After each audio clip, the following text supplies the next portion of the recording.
Chapter 1 Rich Dad, Poor Dad. As narrated by Robert Kiyosaki. I had two fathers, a rich one and a poor one. One was highly educated and intelligent. He had a PhD and completed 4 years of undergraduate work in less than 2 years. He then went on to Stanford University, the University of Chicago, and Northwestern University to do his advanced studies, all on full financial scholarships. The other father never finished the 8th grade. Both men were successful in their careers, working hard all their lives. Both earned substantial incomes. Yet one struggled financially all his life. The other would become one of the richest men in Hawaii. One died leaving tens of millions of dollars to his family, charities and his church. The other left bills to be paid. Both men were strong, charismatic and influential. Both men offered me advice, but they did not advise the same things. Both men believed strongly in education but did not recommend the same course of study. If I had had only one dad, I would have had to accept or reject his advice.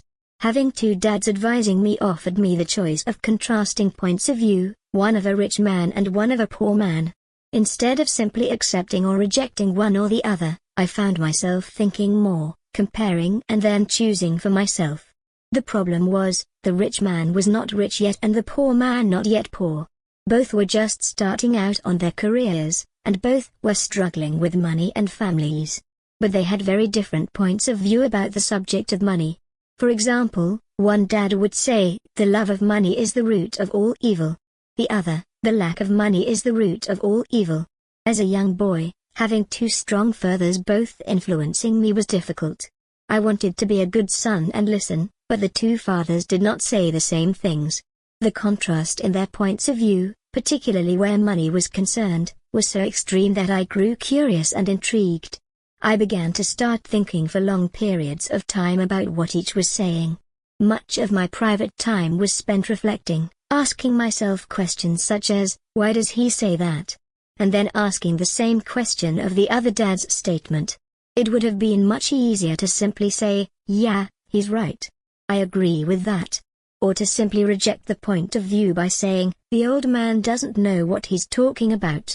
Instead, having two dads whom I loved forced me to think and ultimately choose a way of thinking for myself. As a process, choosing for myself turned out to be much more valuable in the long run, rather than simply accepting or rejecting a single point of view.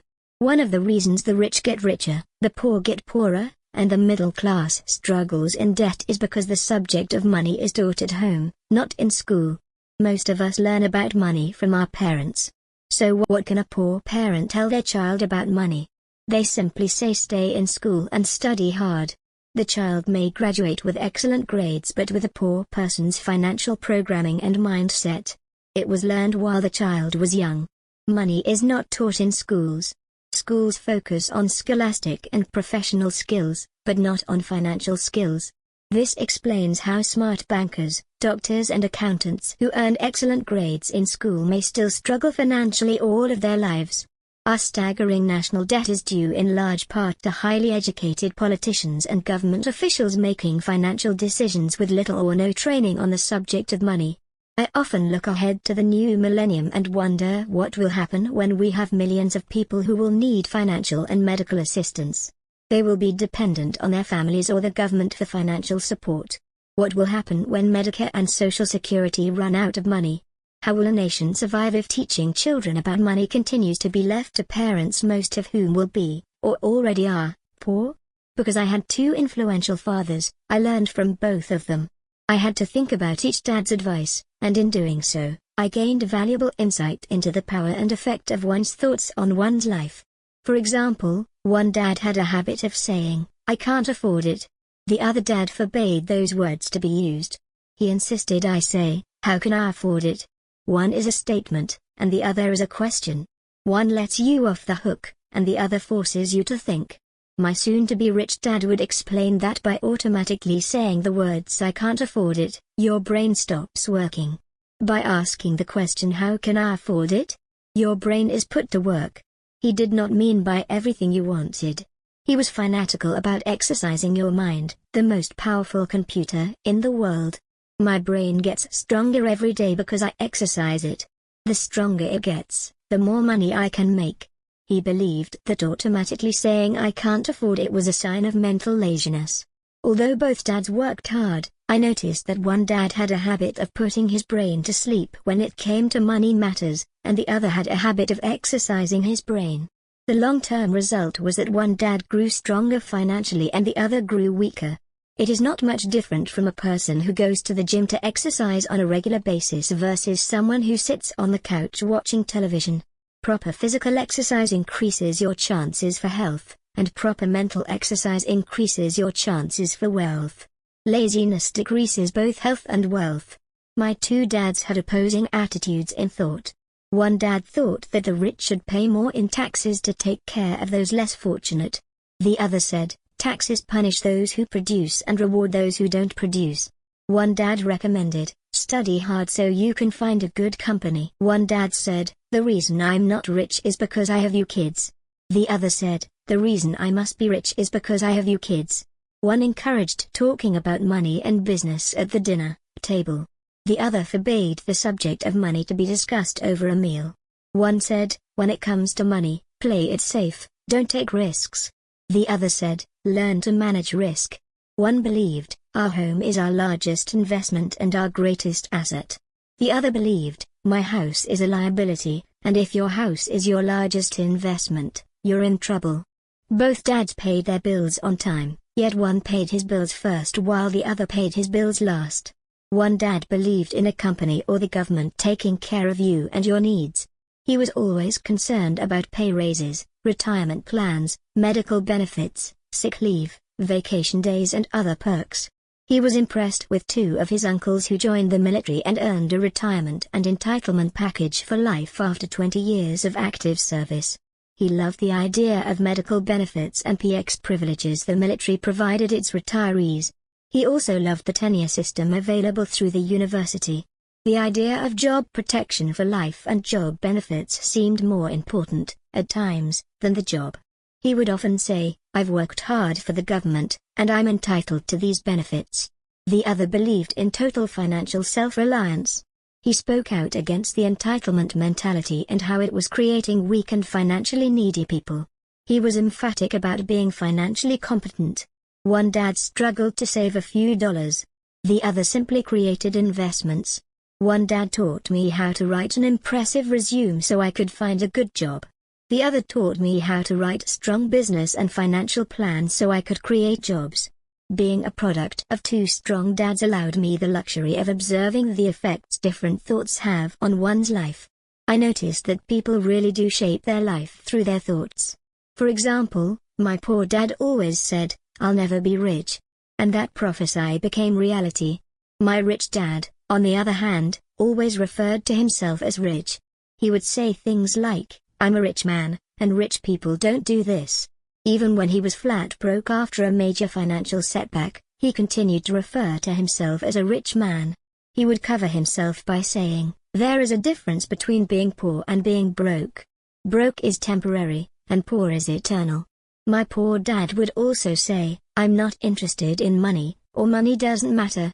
My rich dad always said, money is power. The power of our thoughts may never be measured or appreciated, but it became obvious to me as a young boy to be aware of my thoughts and how I expressed myself. I noticed that my poor dad was poor not because of the amount of money he earned, which was significant, but because of his thoughts and actions. As a young boy, having two fathers, I became acutely aware of being careful which thoughts I chose to adopt as my own. Whom should I listen to, my rich dad or my poor dad?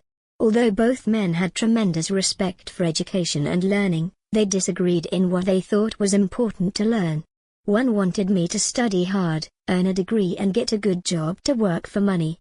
He wanted me to study to become a professional, an attorney or an accountant, or to go to business school for my MBA. The other encouraged me to study to be rich, to understand how money works and to learn how to have it work for me. I don't work for money. Were words he would repeat over and over, money works for me. At the age of 9, I decided to listen to and learn from my rich dad about money. In doing so, I chose not to listen to my poor dad, even though he was the one with all the college degrees. A lesson from Robert Frost. Robert Frost is my favorite poet. Although I love many of his poems, my favorite is The Road Not Taken. I use its lesson almost daily. The road not taken. Two roads diverged in a yellow wood, and sorry I could not travel both and be one traveler. Long I stood and looked down one as far as I could to where it bent in the undergrowth, then took the other, as just as fair, and having perhaps the better claim, because it was grassy and wanted wear, though as for that the passing there had worn them really about the same, and both that morning equally lay in leaves no step had trodden black. Oh, I kept the first for another day. Yet knowing how way leads on to way, I doubted if I should ever come back. I shall be telling this with a sigh somewhere ages and ages hence. Two roads diverged in a wood, and I took the one less traveled by, and that has made all the difference. Robert Frost 1916. And that made all the difference. Over the years, I have often reflected upon Robert Frost's poem. Choosing not to listen to my highly educated dad's advice and attitude about money was a painful decision, but it was a decision that shaped the rest of my life. Once I made up my mind whom to listen to, my education about money began. My rich dad taught me over a period of 30 years, until I was age 39. He stopped once he realized that I knew and fully understood what he had been trying to drum into my often thick skull. Money is one form of power. But what is more powerful is financial education.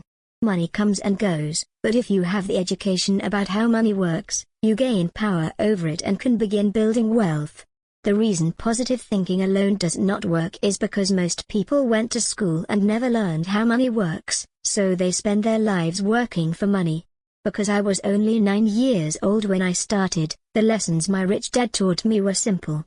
And when it was all said and done, there were only 6 main lessons, repeated over 30 years. This book is about those 6 lessons, put as simply as possible as my rich dad put forth those lessons to me.